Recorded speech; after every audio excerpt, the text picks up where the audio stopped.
So if you have experienced these kinds of situations at work, then it means that there is a lack of psychological safety on your team.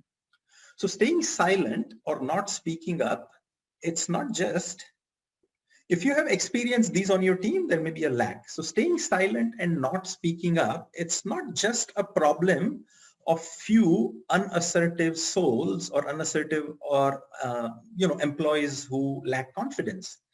At some point of time or other, all of us have hesitated to talk about some specific work-related issues. Why? Due to concern about personal negative consequences. Now, let's look at this from a slightly different perspective. Is it possible that your team members had to face these kinds of issues because of your own behavior? Is it possible? What would be the poll result if I asked your team members to vote anonymously on the same poll, thinking about your behavior as a leader? So these kinds of experiences happen much more than we realize at work. And research clearly indicates that psychological safety lacks in many organizations. Okay, so moving on. So our brains are wired for fear detection and self-preservation. So this is from the time when we were living in the savannas of Africa as the early human being. It was a survival mechanism. So in modern day, we don't face any life-threatening situations that would, incite fear. So what are the fears in today's workplace or in our lives? Those are the interpersonal fears. So fear of being ridiculed, fear of being rejected, fear of being blamed, embarrassment. And what happens when we detect interpersonal fears? We go into the shell like this tortoise or turtle is doing it. We hold back and we go into self-preservation mode. So we choose to be silent instead of speaking our minds. So that's what happens. And this is our primal instinct. Okay. So here we are going to talk about the double trouble.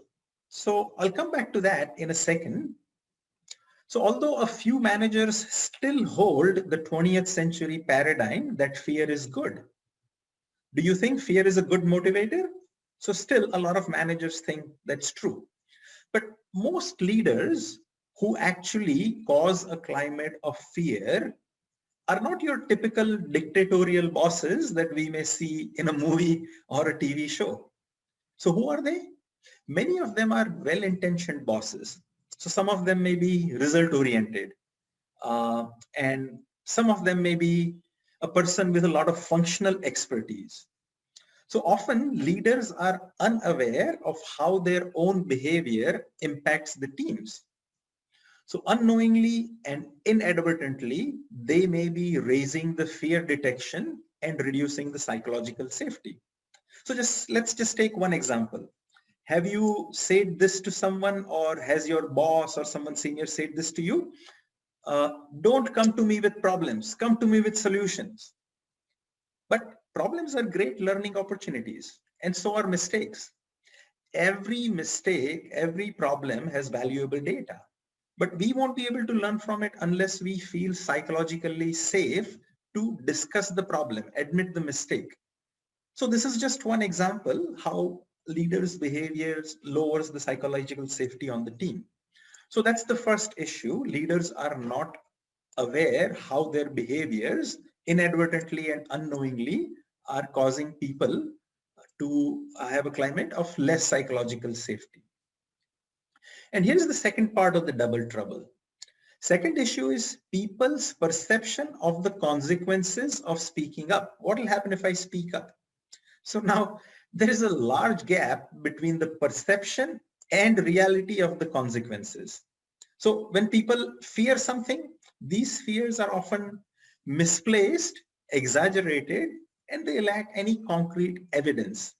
In fact, only a small, tiny percentage of things that team members fear actually happen. But the fear is real and it impacts the psychological safety. And actually, we'll see that later with the case study of Boeing and 737 MAX problems. So what is the double trouble? First, leaders are unaware of how unintentionally their behavior is lowering psychological safety. And second is, team members' perception of consequences of speaking up are often exaggerated. And these two factors continually lead to misunderstandings, friction, and lowers the psychological safety on the team.